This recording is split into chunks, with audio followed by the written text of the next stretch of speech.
From the land of lakes, this is 10,000 Takes, brought to you by Minnesota Score Radio.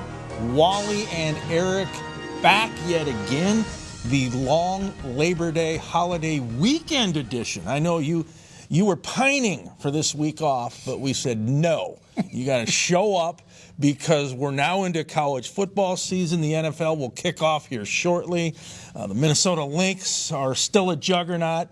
The Twins are in free fall mode. You can't take any time off. There's too much going on. There is too much going on. And I'm not sure I can talk about the Twins anymore. They just disgust me at this point.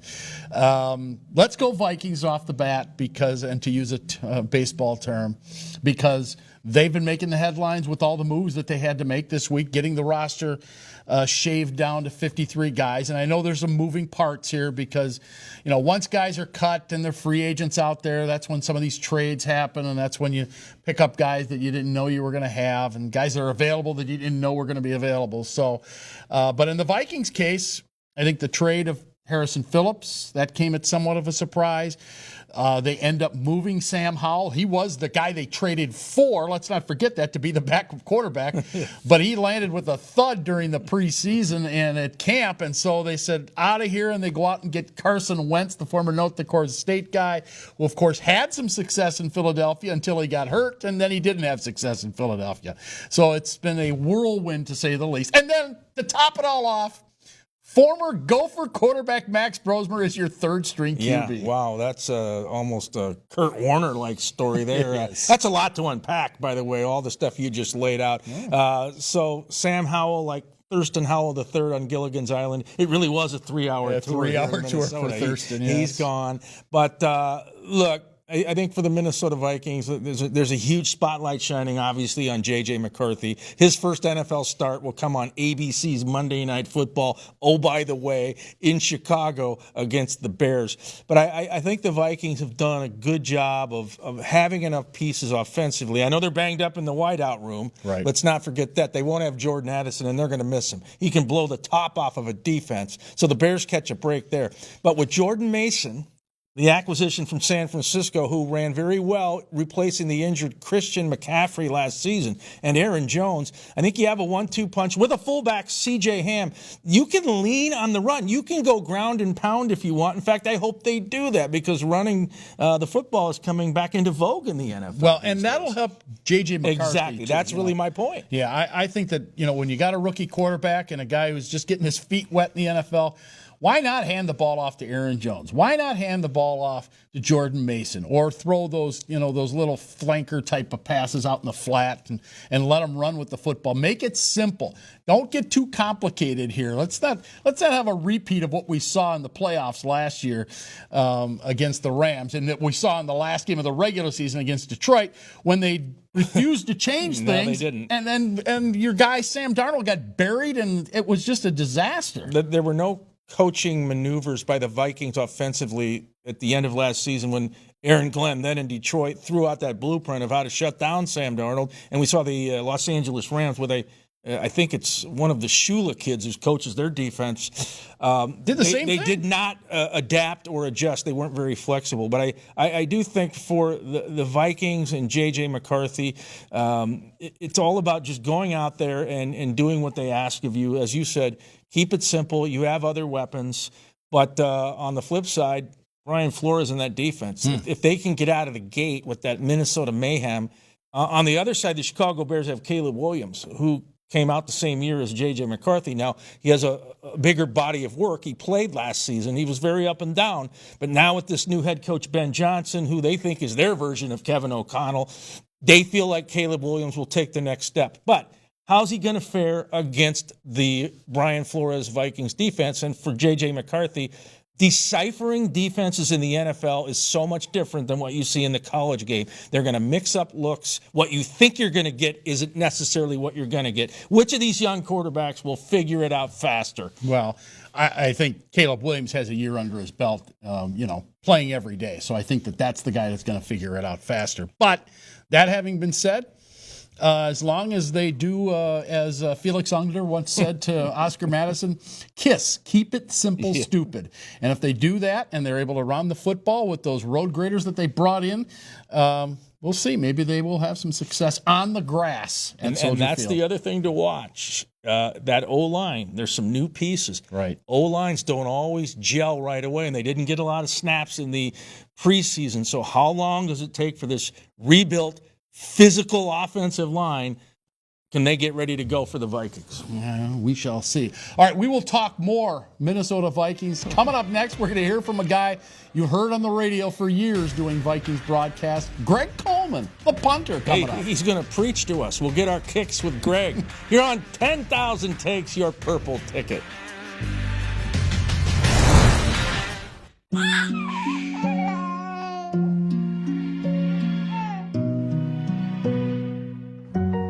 Seeing clearly matters. Being seen matters more. Nobody cares for eyes more than Pearl. Life moves pretty fast, but not at Freddy's. When that first bite hits, you can't help but slow down. The secret to quality time is just quality and time. That's Freddy's.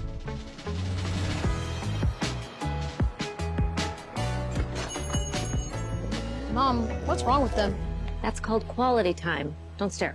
Stop by any one of Freddy's 6 Minnesota locations. Minnesota scores 10,000 takes, Wally and Eric, and we are going to delve into your Minnesota Vikings now. And we are joined by Greg Coleman, former Minnesota Vikings punter, longtime NFL player, and of course, longtime sideline voice and radio voice of the Minnesota Vikings. Okay, Greg, let's start with square one.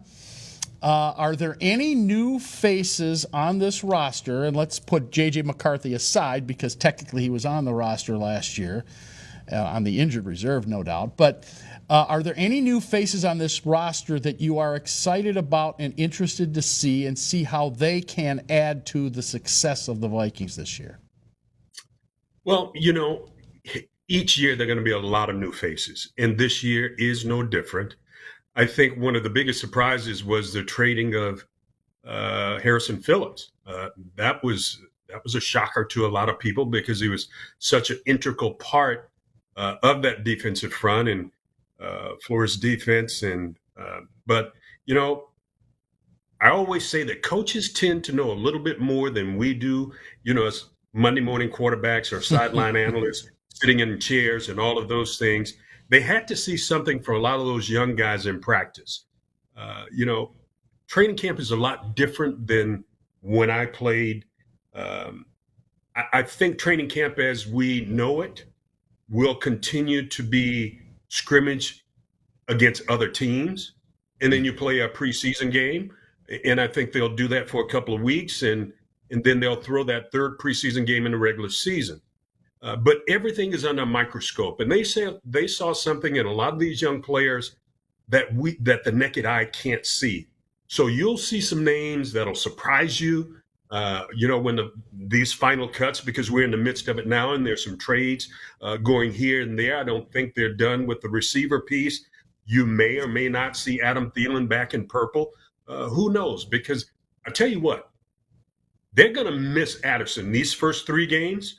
That's a huge miss for these guys, and you got the second receiver there, and I'm just drawing a brain fart with his name right now. Naylor. Yeah, and he had a good year last year, a solid year. He surprised some people, but if you get another playmaker on that other side, you can't double Justin the whole game, and I tell you, O'Connell will wait to call the right play at the right time, right situation where he has single coverage. Or they'll put him in motion, get him in the slot, some of those things. But another dominant receiver will definitely take some pressure off Jets. But also, the running game is going to be key. You know what you got in number one in C.J. Ham. You know what you got. But the young kid coming through, He's going to open some eyes. Plus, he can play special teams too. So, not a whole lot of surprises, but there will be some young rookies that are going to open some eyes as the season progresses. Yeah, that tandem of Aaron Jones and Jordan Mason should be productive if they can stay on the field as far as running backs go. But, Greg, you know better than anybody. Special teams is critical. It's 1/3 of a football game.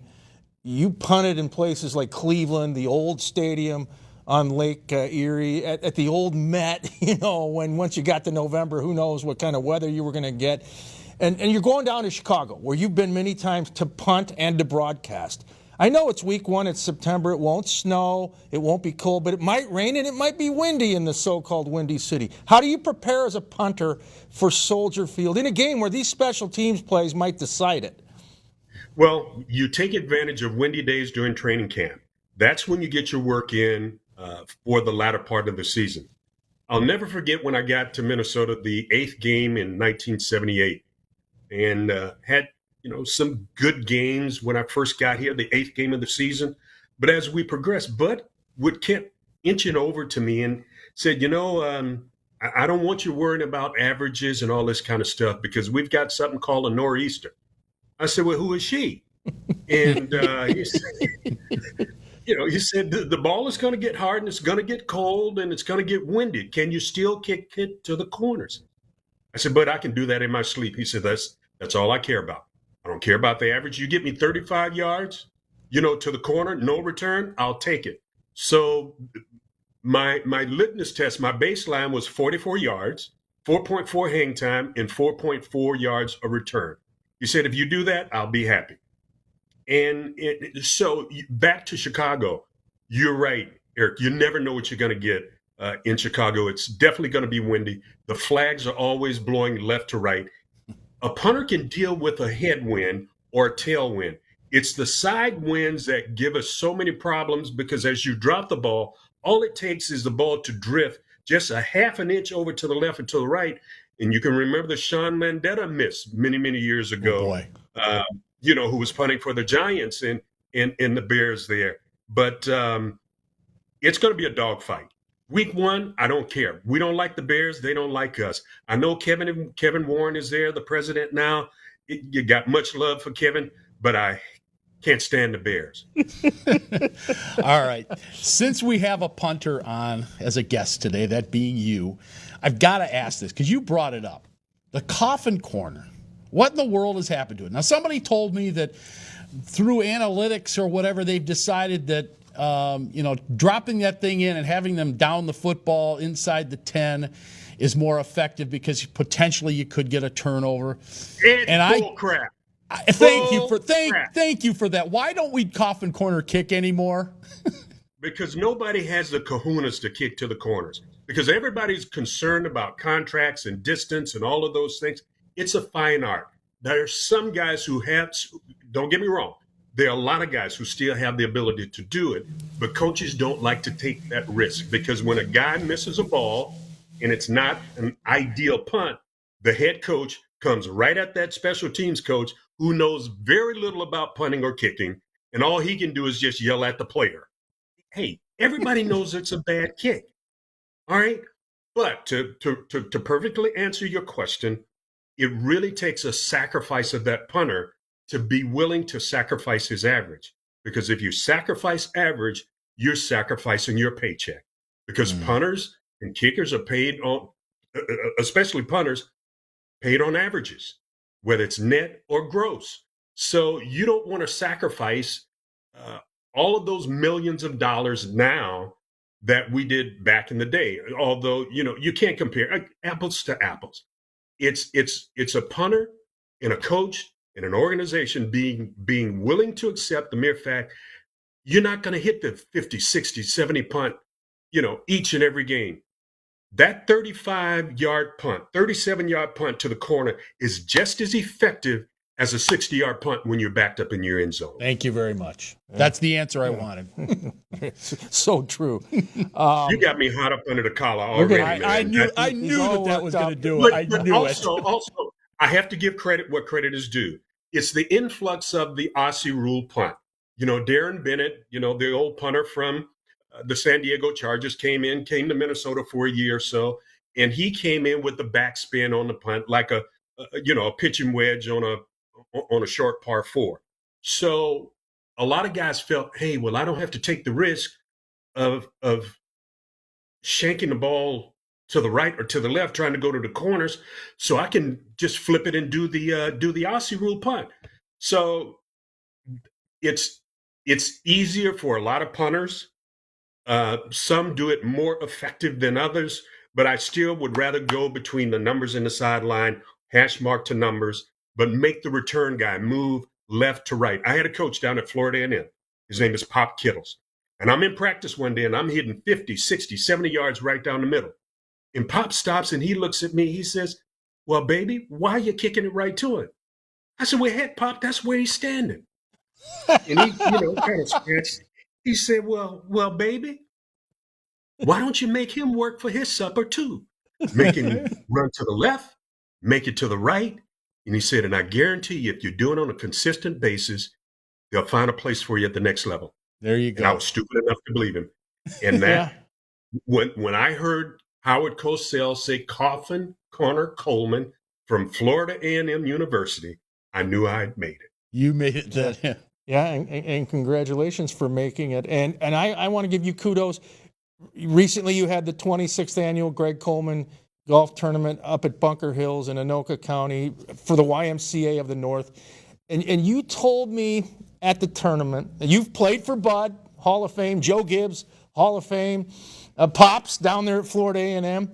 But you said you'd walk on hot coals to play for Kevin O'Connell. Did I hear you right? No. Eric, if you're going to say it right. I said he's the kind of coach that would make you walk through hell with gasoline draws on because he's so believable. And he's the ultimate player coach. And I would have loved to play for a guy. He's a young coach and an old soul. I mean, when you look at his eyes, he's believable. And all you can do is have the trust of a coach, and all a coach needs is a trust of a player. Would love to do it. All right. I gave you the sanitized version. I'm glad you cleaned it up for me. No, but the tournament was great. The tournament was great. We made close to $200,000 for YMCA of the North for our sports programs and mentoring programs. Just a great day, weather-wise.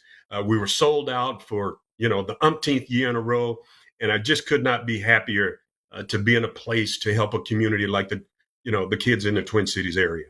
All right, I've got to remember that. Gasoline drawers through hell. Is that what you said? Something like basically. that? Yeah. Okay. Greg, We're fired up now. Walk through hell with gasoline draws on. All right, gotcha. Thanks, Greg. He is Greg Coleman. Always lovable. Never know what you're going to get, but we got it here on 10,000 Takes. Back with more after this. Stay with us.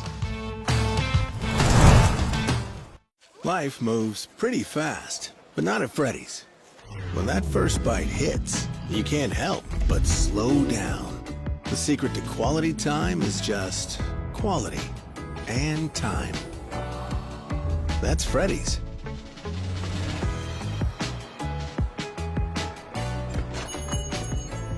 Mom, what's wrong with them? That's called quality time. Don't stare. Stop by any one of Freddy's 6 Minnesota locations. I've been meaning to give you these for many years. I think they're perfect.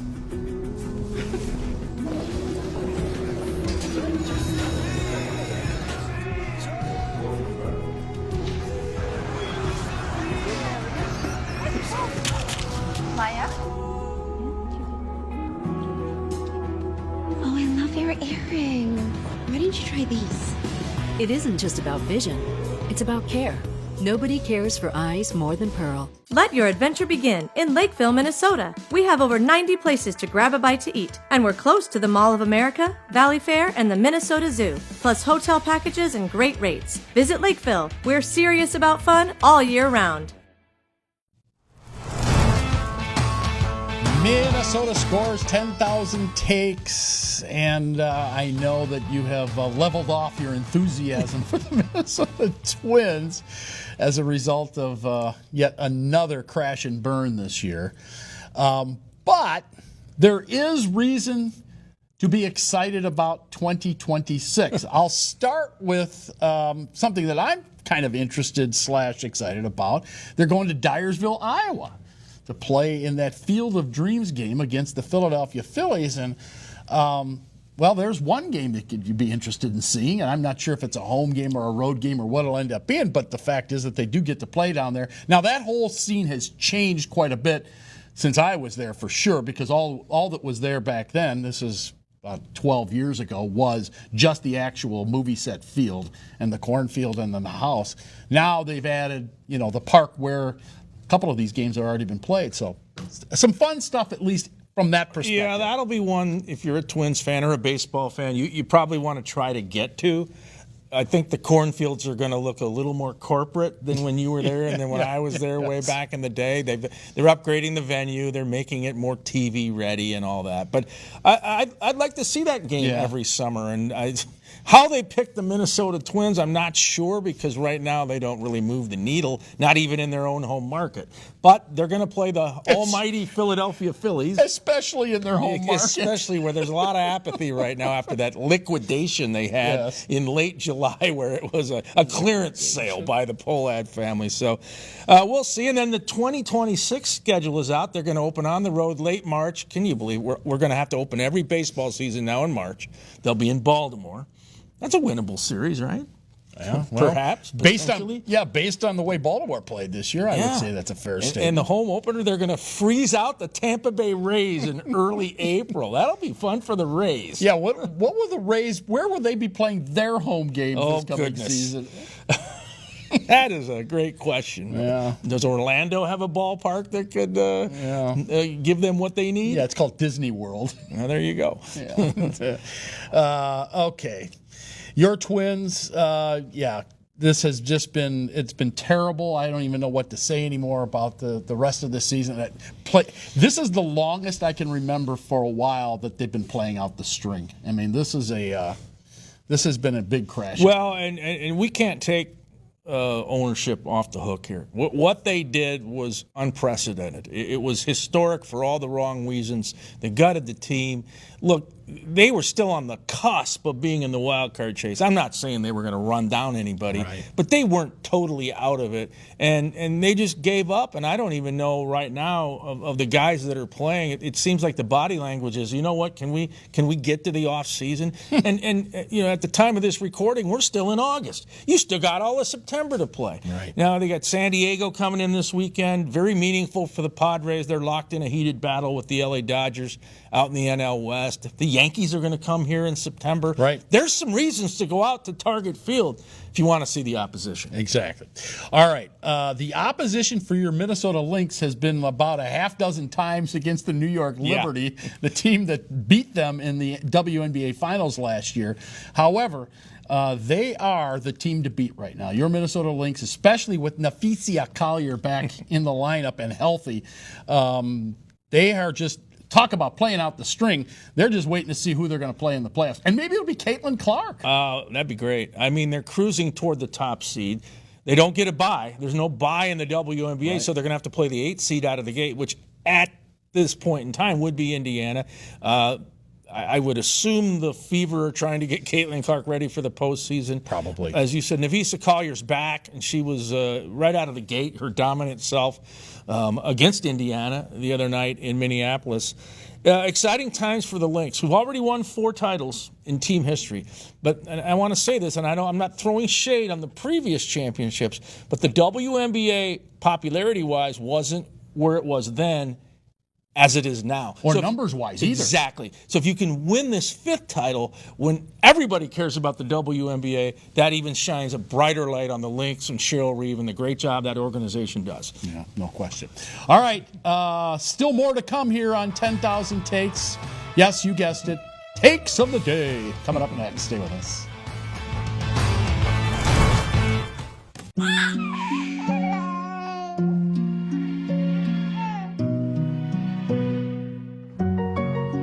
clearly matters.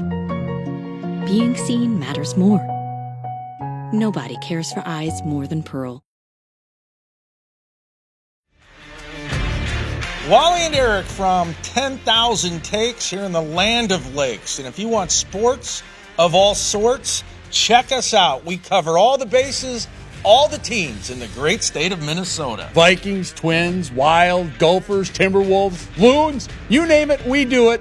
Late night Saturday night on Fox 9 Plus and on the Fox local app.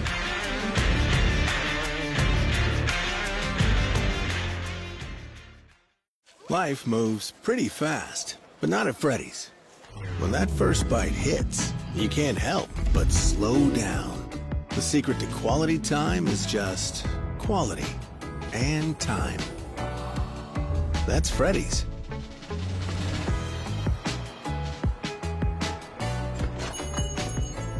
Mom, what's wrong with them? That's called quality time. Don't stare. Stop by any one of Freddy's 6 Minnesota locations.